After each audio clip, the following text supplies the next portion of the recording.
like I did Your have money. competitors, just go on. Yeah, but I want to tell him that I was or her, that I was the least endowed in 2007.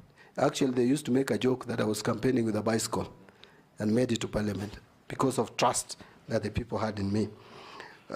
Late capitation to schools, this is all about availability of revenue. We must make money available and pay capitation, pay pensions, pay CDF. Remember, we have rolled over 13 billion from last year's NGCDF. I personally, Mr. Speaker, am a proponent of National Government Constituency Development Fund. I support it fully because this is money that has revolutionized education in rural areas. You go to my constituency, the constituency I've represented for 15 years. Before CDF, we didn't even have primary schools. They were there by name, but there were no classrooms. Right now, you can see what it has done, and many others. Contracting, making public the contracts, that I started by saying we must be transparent and communicate what we do as a country. Housing levy, I don't want to really talk a lot about this housing levy because I still need to understand how it is operationalized, where the money is resident, and all the challenges around it we must deal with, because it is my duty, if I'm confirmed, it is my duty to make sure that this money is properly accounted for. Promoting informal sector, I think I talked about that. Yes, in terms of wage bill, contributed by the Constitution, that is true. Mr. Speaker, this Constitution is too expensive. I know the counties had been given, but Mr. Speaker, truth be told, we should have had these counties as agents of devolution for development, but not government. We should have had bigger governments.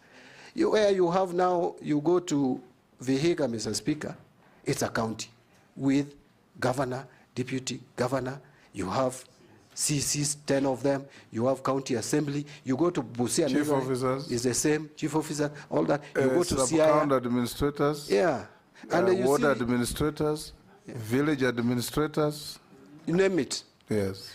Mr. Speaker, there is even a clamor, very outrageous, for more counties. My Suba community want a county. I'm even asking, is it viable? Mary wants a county. Mary is calling for the Teso county. Let us face it.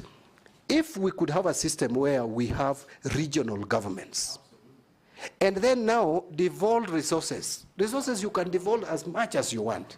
Look, we have devolved CDF with a fund manager there with a very few skeleton staff, and it is working. We could do the same with the devolving resources. That is what Kenyans wanted. But these big governments with big cars, with flags all over the place, I think we overstretched ourselves. But that is upon Kenyans to decide.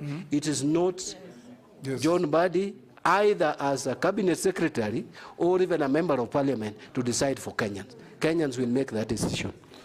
Thank you, John. I'll ask you two questions. One, we were told by one of your colleague nominees that in the road sector alone, we have pending bills of 166 billion. Yes.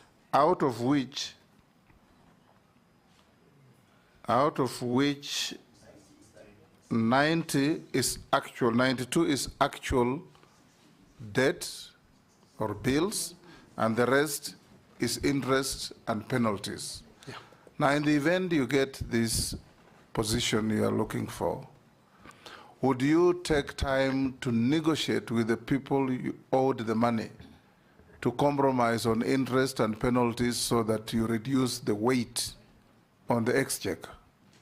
Number two, the PFM Act is very clear, and we passed it in this parliament, that no procuring agent can procure goods and services unless there's an attendant budget and funds. How are you going to ensure that this is enforced so that we don't run into these problems of pending bills? Because if you have an attendant budget, you procure goods and services, on delivery or completion, you pay. What are you going to do? Thank you, Mr. Speaker. Mr. Speaker, I want to agree that we will have to negotiate the interests and penalties that have been charged on various contracts. I am aware of that bill by the ministry. That is actually State Department for Roads. If you go to our records in Parliament, Public Accounts Committee had requested the Ministry of Roads to provide information on pending bills, analyzed, categorized in terms of principal sum, interest and penalties. And we have that information in Parliament. I'm sure my colleagues will submit a report to the effect. We actually were recommending that